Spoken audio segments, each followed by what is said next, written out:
Fab. So if you can tell me who you are, what your business name is, and then what it does. Excellent. So I'm Jeanette Forder, and my business is Phoenix Wellness Coaching.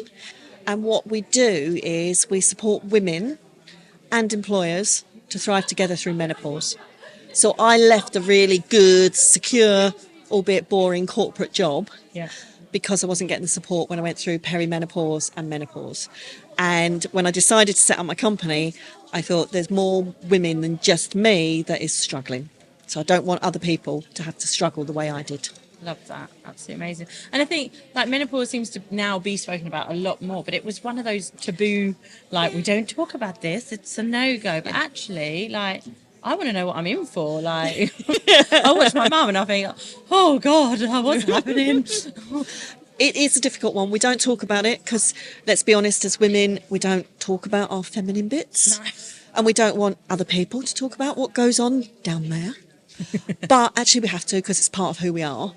And now that there are more and more women going through menopause, working, single mums, bringing up families, all that sort of stuff, we have to talk about it. But it is still a bit embarrassing. But you said, you look at your mum, you want to know what you're in for. The problem is menopause is very unique. Right, okay. How you might experience perimenopause, which is the starting stages, is different to me, will be different to other people here. 1 in 4 women will have a really tough time. That's a really tough time, and it could be really debilitating.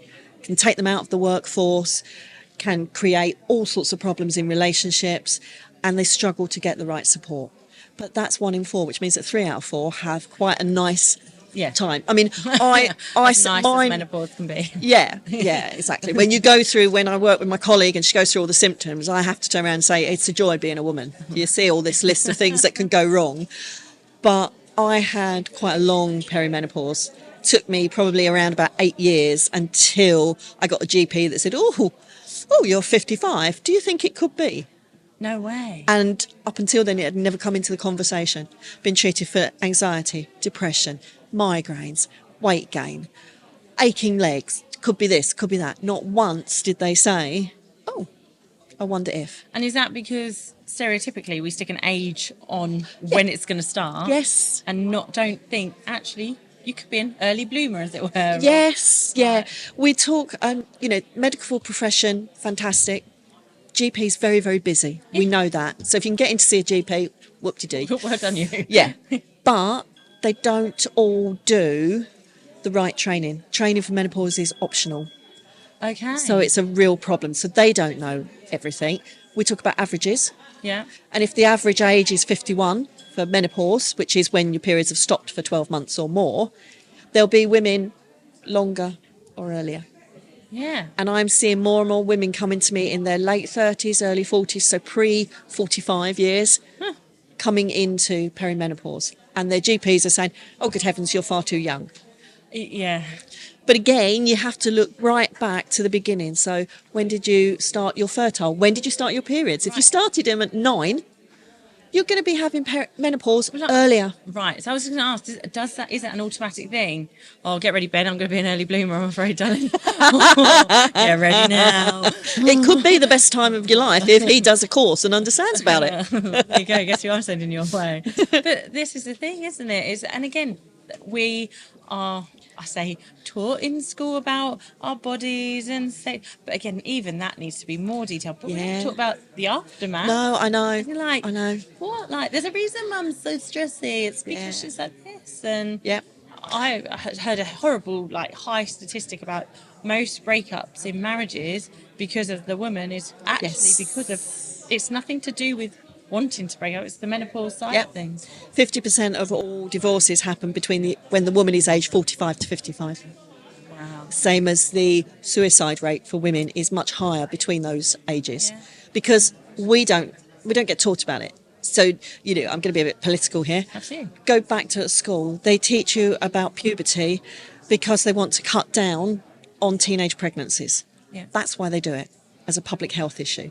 So they're not doing it for you to understand your body. They don't teach you about endometriosis, PMDD, polycystic ovaries. They don't teach you about infertility, miscarriage. None of that. It's like, oh, everything's fantastic. You're going to have a period. You're going to have a 28-day cycle. It's not going to be painful. It's going to be fantastic. You're going to be able to have children, no problem. Yeah. Life's not like that. Menopause, at the other end, they had no need to talk about it because it wasn't impacting society. So young, It yeah. is now. 1 in 10 women, as they go through menopause, will consider leaving the workforce because of menopause. I did.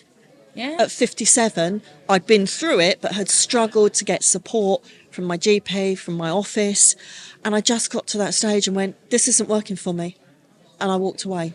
And so that's where your work of working within corporates Yeah. says, look, basically you need to educate Yeah. the women, but yourselves. Yeah. They're not Yeah. women that are just losing the plot all of a sudden one day. Yeah. They're going through something. Exactly. And it is, again, 80% of all menopausal people are in the workforce. Yeah. So can you afford to lose 10% of them? So I do it from, I've got 20 years experience in HR, so I do it from a very no-nonsense business thing. Can your business afford to lose this number of women? If the answer is yes, fill your boots. If it isn't, think of the talent you're losing. Think of the investment. You can't afford to lose them. Well, you have so to- you need to do something about it. Train the next people in. And things like Exactly.